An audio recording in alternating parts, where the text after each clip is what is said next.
বেশ কিছুদিন ধরেই ভাবছি নিচের বেডরুমটা একটু ক্লিনিং করব।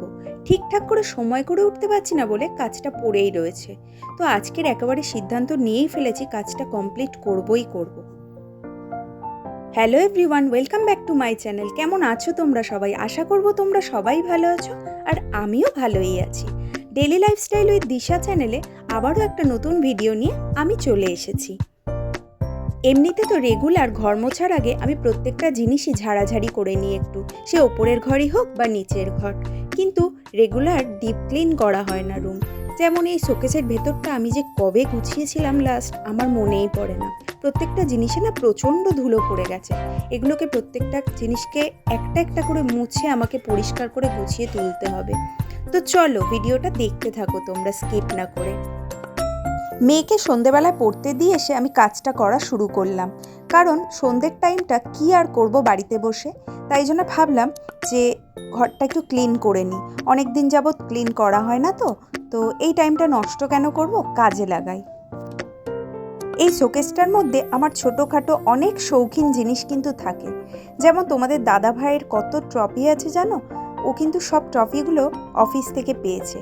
তার মধ্যে একটা ট্রফি আছে আমার মেয়ে সেনকো গোল্ডে আঁকা কম্পিটিশনে ফার্স্ট হয়েছিল, তো ওখান থেকে একটা ট্রফি ওকে দিয়েছিল।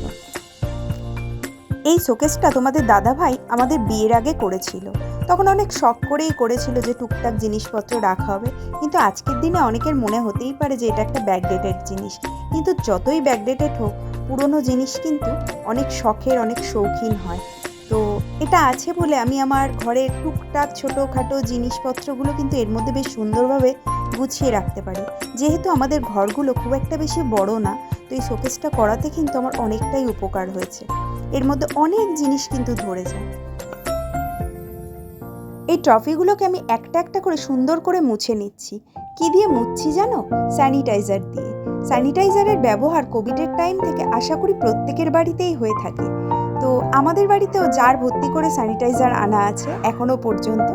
তো এখন আর স্যানিটাইজার সেভাবে কাজে লাগে না বলে আমি মোছামুছির কাজেই বেশিটা ব্যবহার করি। আর স্যানিটাইজার দিয়ে মুছলে না যে কোনো জিনিস কিন্তু ঝকঝকে হয়ে যায়। তোমরা আমার এই টিপসটা একবার অ্যাপ্লাই করে দেখতে পারো। শোকেসের জিনিসগুলো সমস্ত বের করে আমি শোকেসটা একটু ভালো করে ঝুলগুলো ঝেড়ে নিচ্ছিলাম। প্রত্যেকটা জিনিস পরিষ্কার পরিচ্ছন্ন করে রাখতে পারলে নিজের মনটা যেন ভালো হয়ে যায়। অগোছালো দেখতে, কোনো জিনিসের নোংরা দেখতে কিন্তু ভালো লাগে না। কিন্তু কি করা যাবে, শরীর তো সবসময় ঠিক যায় না, না? রেগুলার ওপর পরিষ্কার করি হয়তো, কিন্তু এই ধরনের ডিপ ক্লিন রেগুলার করা হয় না। আর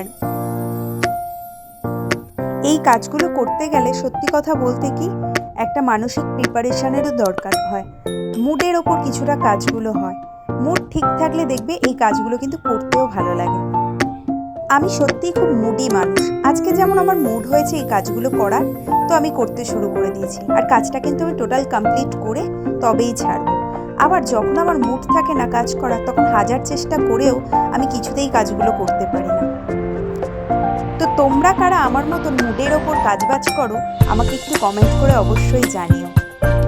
এই তাজমহলটা তোমাদের দাদাভাই একবার দিল্লি গিয়েছিল, আমাকে দিল্লি থেকে এনে দিয়েছিল। ওখানে গিয়ে আমাকে জিজ্ঞেস করছিল যে আমি কি নেব। তখন আমি ওকে ইয়ার্কি মেরে বলেছিলাম যে আমার জন্য তাজমহল নিয়ে আসো। তো সত্যি সত্যি কিন্তু আমার জন্য তাজমহল নিয়ে এসেছে। আর এই তাজমহলটা আমার কাছে কিন্তু অনেক দামি। তো এখানে আমার পুরোপুরি শোকেসটা গোছানো কমপ্লিট হয়ে গেছে। তো দেখো বন্ধুরা, তোমাদের দেখাচ্ছি একবার কেমন লাগছে, তোমরা কিন্তু অবশ্যই কমেন্টে জানিও। এই শোকেসটার মধ্যে অনেক ছোট ছোট শোপিস আছে, বিভিন্ন রকম ছোট ছোট পুতুল আছে। এগুলো সবই আমার মেয়ের ছোটোবেলাকার জিনিস। তো আরও অনেক জিনিস ছিল যেগুলো একটু নষ্ট হয়ে গেছে বলে আমি বাদ দিয়ে দিয়েছি। কিন্তু সত্যি কথা বলতে আমার মেয়ে কিন্তু ছোটোবেলায় জিনিস খুব একটা নষ্ট করতো না, যার জন্য অনেক বড়োবেলা পর্যন্ত ওর প্রত্যেকটা জিনিস ছিল। এমনকি ছোটোবেলায় ওর বই খাতার প্রতিও যত্ন ছিল, কিন্তু আস্তে আস্তে বড় হচ্ছে যত, এখন বই খাতার প্রতিও যত্ন কমে যাচ্ছে। এদিক ওদিক ছড়িয়ে বড়িয়ে বই খাতা রেখে দেয়। যদিও টাইম ওদের হাতে এখন খুবই কম, সারাদিন ব্যস্ত থাকে। পড়াশোনা, টিউশন, স্কুল এইসব নিয়েই ওদের সারাটা দিন কেটে যায়। ওদেরকে দোষ দেওয়াটাও যায় না। শোকেসটা গুছিয়ে চলে এসেছি ড্রেসিং টেবিলটা গোছাতে। ড্রেসিং টেবিলের ভেতরটা যদিও আমার ঠিকঠাক গোছানোই আছে, আর ওপর কিছু জিনিস অগোছালো হয়ে আছে, সেগুলোকেই একটু ঠিকঠাক জায়গার মতো রেখে দিচ্ছি। ড্রেসিং টেবিলটা অগোছালো থাকলে না আমার যেন মাথা খারাপ হয়ে যায়। আমার একদম ভালো লাগে না। ড্রেসিং টেবিল সবসময় গোছানো থাকবে, কোনো ধুলো থাকবে না, ময়লা থাকবে না, কারণ ড্রেসিং টেবিলটা হচ্ছে আমার খুব শৌখিন একটা জিনিস।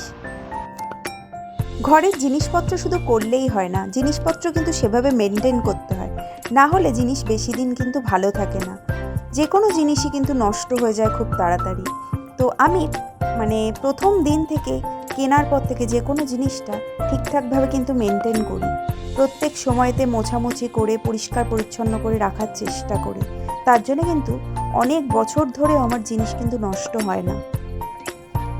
তারপর আমি চলে এসেছি আলনাটা গোছাতে। ওপর থেকে বেশ কিছু জামা কাপড় গুছিয়ে নিয়ে আমি নিচে চলে এসেছি। যেগুলো আলনায় রাখা সেগুলো আলনায় রাখবো, আর যেগুলো ওয়ার্ড্রপে রাখা সেগুলো ওয়ার্ড্রপে ঢুকিয়ে দেবো। তো ওপরের ওয়ার্ড্রপে আমার কিছু জামা কাপড় থাকে, নিচের ওয়ার্ড্রপে, নিচের আলমারিতে, এগুলো মিলিয়ে মিশিয়ে সব জায়গায় কিন্তু জামা কাপড় থাকে। তো যেখানকার জিনিস সেখানে কিন্তু ঠিকঠাকভাবে আমাকে রাখতে হয়। তার জন্য সব জামা কাপড় কিন্তু একসাথে ভাঁজ করে যেখানে যেটা রাখার সেখানে সেটা রেখে দিই, তাতেই সুবিধা হয়। ড্রেসিং টেবিলের পাশে এই ওয়ার্ড্রপটায়, এটার মধ্যে কিন্তু আমার মেয়ের যত জামা কাপড় সব থাকে। বাইরে পরার, বাড়ি পরার সমস্ত রকম মিলিয়ে কিন্তু এর মধ্যে থাকে জামা কাপড়। তো কয়েকটা জামা কাপড় ওর বাইরে ছিল, যেগুলো আমি ভাঁজ করে তুলে দিচ্ছি। ওপরের ঘরে আমার একটা 3 পাল্লার ওয়ার্ড্রপ আছে, নিচে একটা আলমারি আছে, প্লাস একটা ওয়ার্ড্রপ আছে। এতগুলোর মধ্যেও জামা কাপড় রেখে আমি যেন ধরাতে পারি না, তাও যেন মনে হয় আমার এখনও আরেকটা ওয়ার্ড্রপ হলে ভালো হয়। তো সব জিনিস তো আমার গোছানো হয়ে গেছে, এবার ওয়ার্ড্রপটা একটু মুছে নিচ্ছি।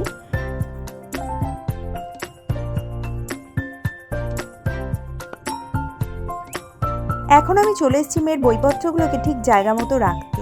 দেখতে পাচ্ছ কত বই খাতা, একটা একটা করে বই খাতা বের করবে, নেবে আর এখানেই রেখে দেবে। বইয়ের জায়গায় কখনোই ঠিক করে গুছিয়ে রাখে না। এইটা হচ্ছে ওর বইয়ের জায়গা। দেখতে পাচ্ছ বইয়ের জায়গাটা কি অবস্থা করে রেখেছে। যখন ছোট ছিল আমি ঠিকঠাকভাবে বই খাতাগুলো গুছিয়ে রাখতাম। এখন যত বড় হচ্ছে ওর দরকারি জিনিস কখন কোনটা নিচ্ছে, কখন কোনটা রাখছে, এই অবস্থা করে সবসময় রেখে দেয়। তো যাই হোক, আমি আপাতত বই খাতাগুলো ঠিক জায়গা মতো রেখে দিচ্ছি, ও এসে গুছিয়ে নেবে। আমি কিন্তু প্রত্যেকটা ফার্নিচার স্যানিটাইজার দিয়ে মুছি।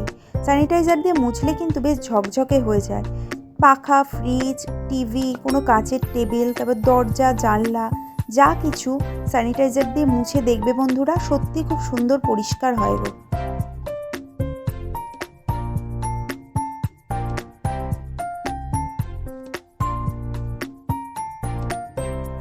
তারপর এই টুলটাও আমি একটু মুছে নিচ্ছিলাম। এই টুলটার ওপর তোমাদের দাদাভাইয়ের অফিসের ব্যাগটা থাকে, আর অফিসের ব্যাগটা এতটাই ভারী কি বলবো।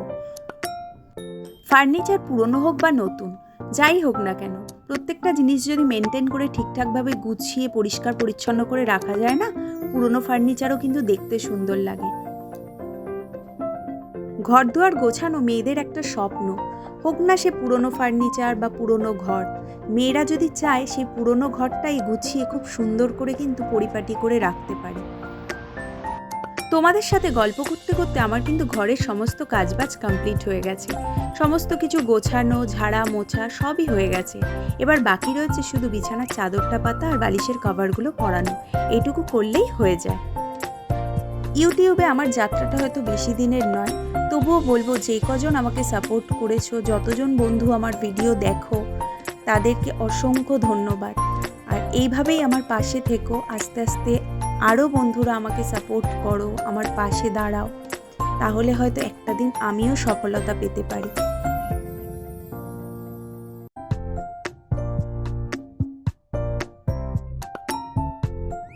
তো আমার এই ছোট্ট বেডরুমটা ক্লিনিং অ্যান্ড অর্গানাইজিংয়ের ভিডিওটা তোমাদের কেমন লাগলো অবশ্যই কমেন্ট করে জানিও। ভালো লাগলে অবশ্যই একটা করে লাইক করে দিও, আর আমার চ্যানেলটাকে সাবস্ক্রাইব করতে ভুলো না কিন্তু। আজকের ভিডিওটা আমি এখানেই শেষ করছি। ফিরে আসবো আবারও একটা নতুন ভিডিওর সাথে। ততক্ষণের জন্য তোমরা ভালো থেকো, সুস্থ থেকো। Tata, good night.